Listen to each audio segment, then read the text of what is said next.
And how's it going, guys? Josh Olufemii here, and we actually have a kind of a special treat today. We have a guest, one of my friends over in Texas. His name is Zac Zlatic. He's gonna show you a crazy cool tutorial that I actually asked him to make specifically for you guys called the Magic Desk tutorial. Before we say anything else, I want you to check out this video that he made. Here, let me try.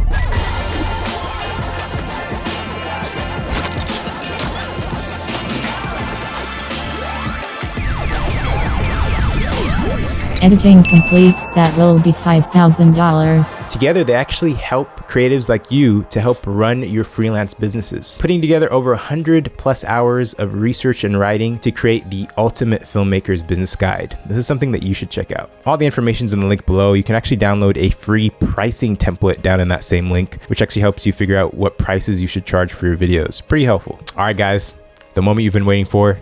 Zac, the floor is yours. Josh, thank you for such a kind intro. What's up, everybody? I'm Zac Zlatic. I run Double Z Productions with my wife, Kelly, out here in Austin, Texas. We make video content for brands, athletes, and artists, and in our spare time, fun short-form content for Instagram and social media.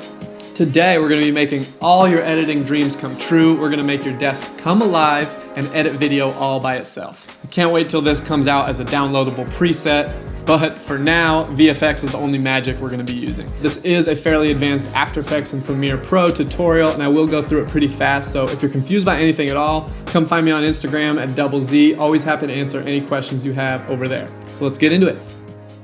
So the first thing we're going to do is set up our shot. Now there's a simple and advanced way of doing this, so naturally I made it way more difficult by introducing camera movement with a motion controlled slider. You definitely don't have to do this, and it's way easier if you just do a camera on a tripod, but I do think the movement adds another depth of reality to it. So I used the Edelkrone slider system, and I programmed a repeatable slide so that I could do it multiple times with a stop motion and multiple sources of video. And since we're shooting this specifically for Instagram, we're going to mount our camera vertically. So we're going to shoot 4 video layers and then rotoscope or mask each one of them out. You can always add more or do less if you capture them in camera. The 4 layers we're going to use today will be, first, the blank background or our plate. Our second layer will be you, the editor. I highly recommend not using a green screen unless you have a way bigger one than mine. It made it way more complicated to edit. But I'm gonna leave it in there so you can see and learn from my mistake. I ended up having to watch a ton of RotoBrush 2 tutorials by this YouTuber named Josh Olufemii, and thank goodness for that guy. Our third layer will be a stop motion animated mouse. And lastly, we're going to screen record an actual edit session of ours, speed it up into a time lapse, and then 3D track it onto our monitor. Alternatively, you could shoot an actual time lapse of you editing. Super important tip, since we're going to be using multiple layers, you really want to make sure you control the light in your scene so that each layer and each scene looks consistent. Now, I used an Aperture 120D with a light dome, and I shot each scene right after each other so that the natural light from the window stayed just about the same. Manually set the focus and the white balance so that doesn't change either. So let's shoot all 4 layers and then let's bring it into Premiere. Let's make a new sequence. We'll call it Magic Editing Desk. You go into settings, make sure your frame size is 1080 by 1920 or something similar since we shot it vertical and want to make it vertical for Instagram. First, let's time up our layers since we did a big slide on that tripod slider. Remember how I said this would be way easier with just a tripod? Okay, so I brought in my first clip. I renamed all of them so I kind of can tell which layer is what. We're gonna go ahead and flip it to fit. Let's go ahead and find where it starts moving, and looks like right about there. So we'll go ahead and trim that. I set my top clip on a lower opacity so I can kind of match them up and see. Once it's a clear picture, they should be lined up perfectly. And now let's bring the rest of our layers in and time them up. I'll do that quickly. If you're watching this video, you're probably a video editor, and Envato Elements is a video editor's dream. It's a subscription service that gives you unlimited downloads of the most incredible stock footage, like cloud and fog overlays, aerial footage, fire, lightning. They also have incredible VFX packs, Premiere and After Effects templates, sound effects, royalty-free music, and literally anything you could ever want as a video editor. Just by clicking the link below, you will automatically get a free first month. You'll see that coupon for the free first month at the very end after you've finished signing up. And that's it. I use Elements literally in some regard every day. And now let's bring the rest of our layers in and time them up. I'll do that quickly.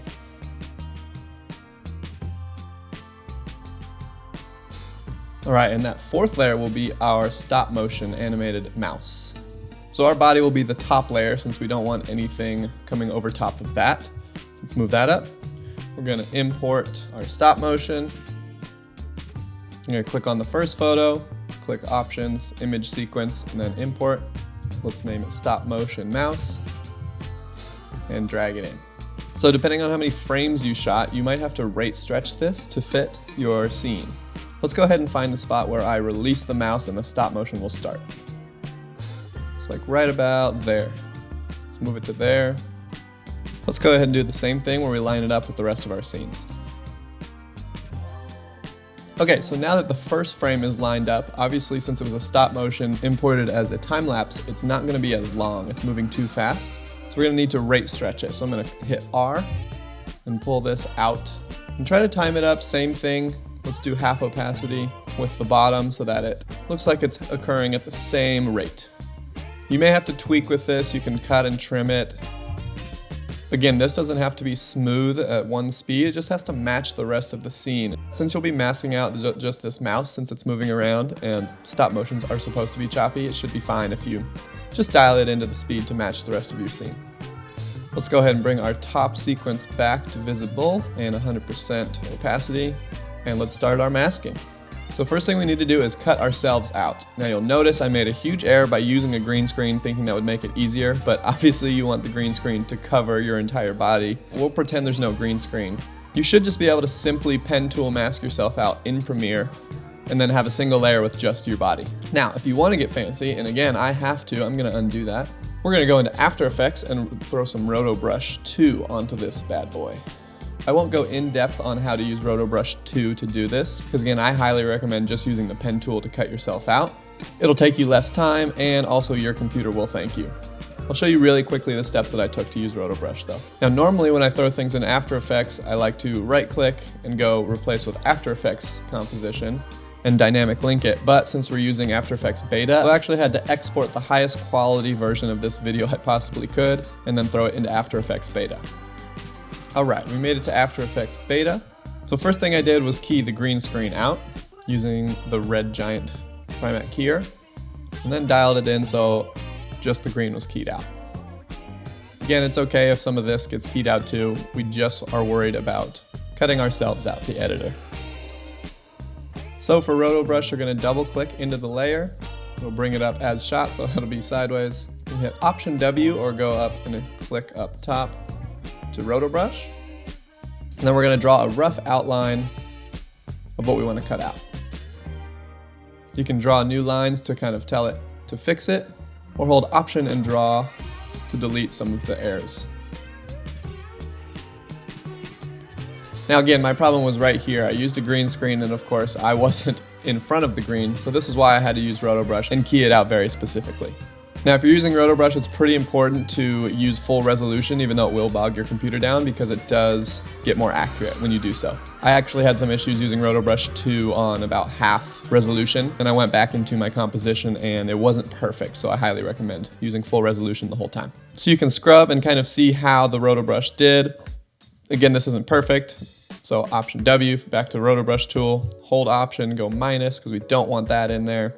We're going to keep dialing that in until everything is perfect. Again, Josh has some amazing Roto Brush 2 tutorials to get more in depth into this, but this is just the basics. Let's go back into our composition, and after some tweaking, you'll see it did a pretty darn good job. Again, we're not worried about this section, just my body. Awesome. So since I couldn't use Dynamic Link, I had to export it at the highest possible quality to re-import it back into Premiere. I used the QuickTime animation output, and don't forget if you have to do this to render RGB plus alpha, so that all these export as transparent. So now that we're done with that, let's go back into Premiere. So assuming you didn't use a green screen to cover just half your body, we're gonna go ahead into the pen tool, draw around ourselves, and cut ourselves out. Again, it can be fairly rough because ideally everything else in your scene looks the same. But we can feather it. Let's bring back the other layers so we can look. That looks pretty good. So let's hit Mask Path. So we can animate it. We can drag through our scene. Let's isolate it again. This looks like our hand gets lost here, so let's go ahead and make a keyframe. Boom. And let's move that mask. Again, you just want to make sure you don't lose any part of yourself with the mask, so it doesn't have to be perfect, but essentially we're going to do that throughout the whole shot. Now in this section right here, this may come in front of the computer screen, so you may have to get a little more accurate with your mask. Go ahead and do that for the rest of the scene. I'm going to pull in my roto-brushed editor. So once you're done, it should look something like this, perhaps a little less accurate, but that's okay. You can see already with just those 2 layers, it's starting to look pretty cool. But same thing here, we want to pen tool and mask out just that stop motion mouse. So let's go ahead and isolate it. And I'm using Shift-Command-E to enable or disable these tracks. Alright, so we have our stop motion, our mouse is dancing around the scene. And yet again, I make it a little more complicated than it needs to be. So if you just have a clean stop motion, you can just use the pen tool again and should be good to go. So let's go ahead and do that. So click the pen tool in opacity. Let's get our first point and zoom it in a little bit. I'm using H for the hand tool to drag, and then V to click back into our pointer. Alright, so we have our mouse on its own. Don't forget to click mask path, so we can change that mask as it moves. As it starts moving, let's go ahead and make a keyframe right before it makes that move out of the frame. Still staying in frame, looks pretty good. We're starting to lose our mouse pad. And you'll do this keyframing all the way until the scene is complete. So if you just did moves where nothing is in the background, you can use the pen tool and great, you're done. But if you need to be very specific and fine, you may have to make your mask perfect frame by frame for some of these moves. So again, you can use Premiere's mask tool, or to be a little more fine with the rotoscoping and masking, you can throw it into After Effects Beta and use RotoBrush 2, which is what I did. And make sure my mask was very specific on the frames where I'm holding up the mouse in the air. And there you go, now you have your animated mouse isolated on a layer by itself. Now let's enable just the editor and the mouse. You should see they pair well pretty nicely. Now we don't want that mouse moving, of course, before the computer comes to life. So let's go ahead and just trim this right about to here. And there we go. So now you should have 2 layers that look something like this.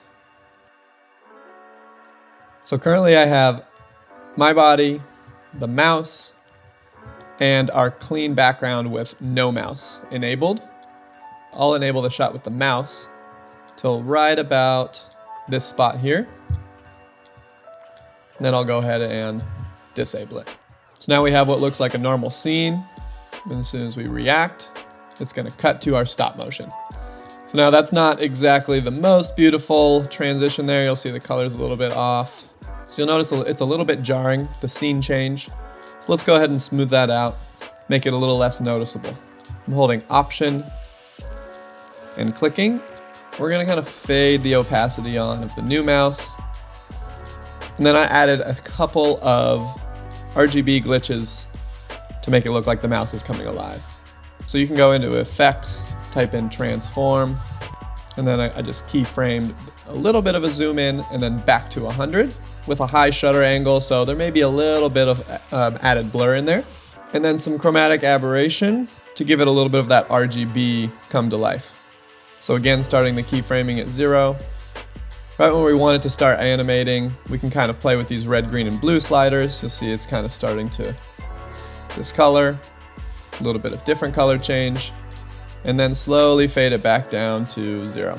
So you'll notice it kind of starts to glitch with the hand removal.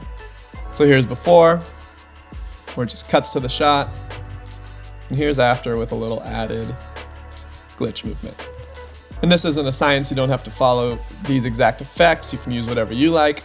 Just kind of showing you a way to smooth it out to make it look more intentional. In real time, it's almost barely noticeable. So if we watch the scene through, it actually looks pretty darn good. Everything's in place. My mouse pad got lost, so I will enable that track. That is the background with the mouse pad. And you'll notice my clean plate with the mouse pad, of course, has another mouse, so we'll make that look intentional again and just kind of glitch it out. So I have some presets in here that is just a quick RGB glitch. I believe it's from Motion Array.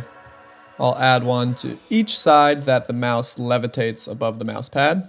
You can definitely do this yourself with the chromatic aberration I showed you. And played in slow motion doesn't look great, but again, definitely sells the effect that the mouse is taking off on its own. And when you watch it back in real time, it does sell the effect enough. The beauty of social media posts is that people aren't going to be watching this in slow motion or pausing it, so they just get to see your real-time edit. So luckily, until now, no one was able to critique my little cover-ups here. But I think in full speed it looks great. Gotta love editing, right? The only thing we have left is to superimpose our time-lapse onto our screen to make it look like our computer is editing by itself. So let's go ahead and find our screen record. That'll just be the first one. You can screen record an entire editing session, or you can throw whatever else you want on the screen. Just make sure it's the exact same dimensions as your actual monitor and desk setup.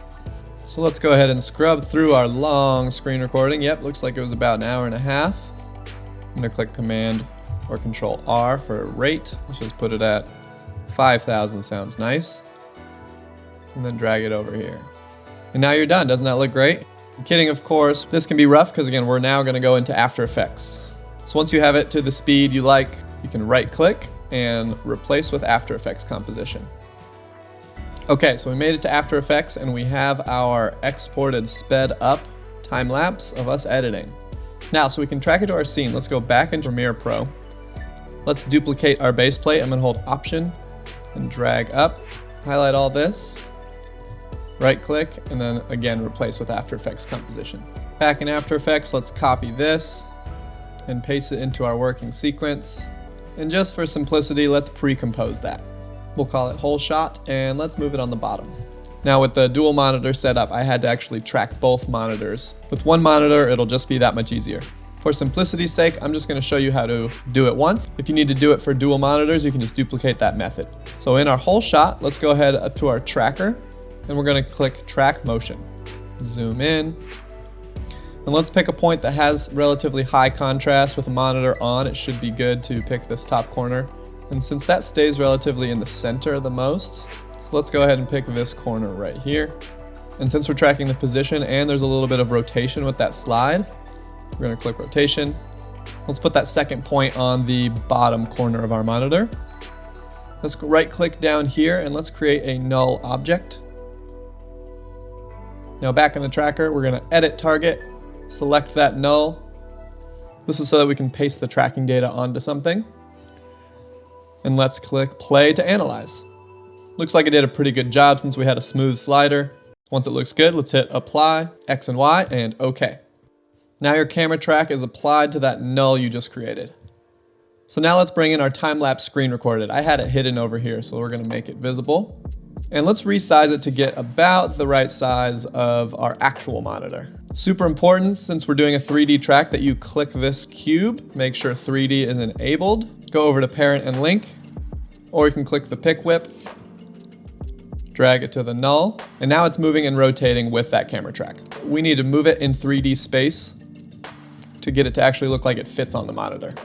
You can hit W to get into the rotation tools, or go to the top left rotation tool. When you have rotation selected and kind of click and drag on these 3 X, Y, and Z coordinates, you can keep tweaking them until it looks correct in 3D space. You can also hit P on your clip to change the position. So we're gonna resize that until it looks good. Let's go to a spot where we can see the entire monitor since it's cut out for the beginning. We're just gonna keep tweaking it until it's as close as we think we can get it. Now that looks close, okay. Obviously it's not rotating the exact amount that we want to, so we're gonna finesse it a little bit more. Let's go over into Effects, and we're gonna do CC Power Pin. Let's go ahead to one of our last frames where you can see the entire monitor. Click and drag each corner until it fits perfectly onto our monitor, and then let's keyframe those. And it's drifting off a little bit, so let's go ahead and power pin it back to those corners. Now you're seeing what we're trying to do here. We're trying to just pin our monitor to those corners so it looks exact. You're gonna have to kind of guess here when it goes off the screen, but same thing, just finessing these keyframes until you play it through. Now you may have some gaps in your middle sections of the monitor, so if that's the case, we can touch it up even more so with the Puppet Warp tool. So either Command or Control P, or up here, click Puppet, and let's click all 4 corners of our monitor. Let's also click in the center, and you can do tiny moves and click and drag to fit it so that there's no white space. You can delete them, keyframe them if you need to change them throughout the motion of it, but I think that looks pretty good. I just did the same thing for the top monitor. Since it's a dynamic link, it should be good back in Premiere. And we are almost done. Look at how nice that looks with those monitors going. You can go back into your After Effects composition and kind of change the speed of the time-lapse as your mouse starts to move, whatever you need to do to make it more believable. I went ahead and slowed the end down so that my logo appeared at the end. Now I really like how this looks, but I want to add a few more digital camera moves to sell it even further. So I'm going to go ahead and select everything, right click and nest. Then I'm going to go ahead and create a new item, an adjustment layer. Make sure it's the same size as your project, and drag it over the whole thing. What we're going to do is add a transform effect on top. I really like transform because once you change the shutter angle over here, let's do 180. I throw these adjustment layers with transform on top a lot to create zoom ins and zoom outs with better motion blur. First thing I'm gonna have it do is a slow zoom out. So I'm gonna click the keyframe button on my scale. Let's go to the beginning and let's type in 115. This is all personal preference, but a little more focus on the action to start and then zoom out for the wider picture. Let's highlight that second keyframe and ease it in.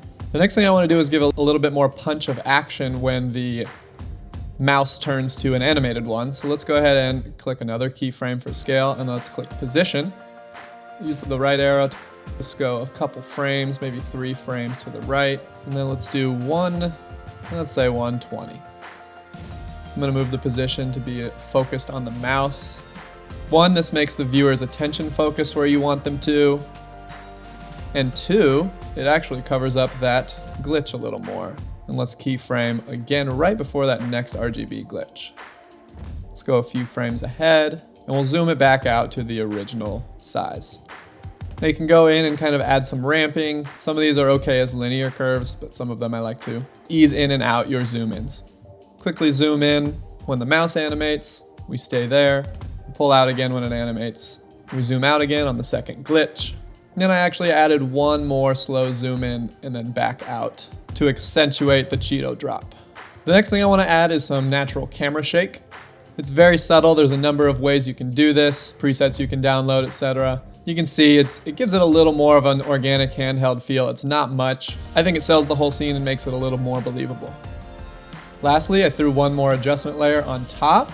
Touch up your color correction and slap on your favorite color grade if you prefer. Now these visuals are all done. Now in my editing process, I'm all about efficiency, so every project I open up is a template with all the sound effects I've ever downloaded. I've built them up over the years and they're easily accessible. It's kind of a side note, but just recommend it. Super helpful if you are just getting into editing or want to be editing a lot of projects faster. We won't get into sound design or music too much in this project, but I'll go through and show you what I did. First thing I did on this audio track 3 was add my song. And so we started it really quiet and just ramped it up till right before the beat drop and when the action happens. Another addition for effect is I added a low pass, keyframed it to bring it up from really muted and quiet to full volume. And then I just ducked it down a little bit so you can hear the robot at the end. With the sound design, you just really try to immerse the viewer, even if it's only 15 seconds into the scene. So added some keyboard typing, some mouse clicks, anything for this scene that's kind of sci-fi and digital feeling, a little bit of synth, a little glitch transition. Again, just trying to get creative and then mix and master the levels to make it sound good.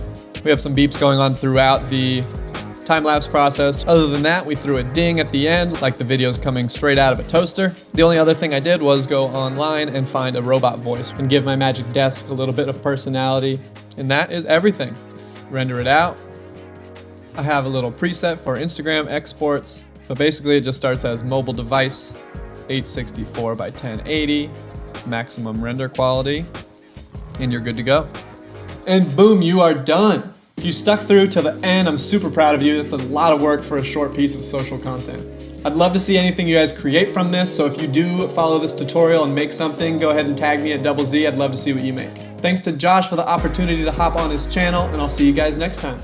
Zach, thank you so much for sharing your awesome expertise. Thanks so much for watching the video, guys. I actually have 2 additional videos that you've got to watch. And remember to get your free month of Envato Elements by clicking the link below in the description. And lastly, make sure to subscribe to the channel. Thanks so much for watching, guys. And as always, remember to keep it chill.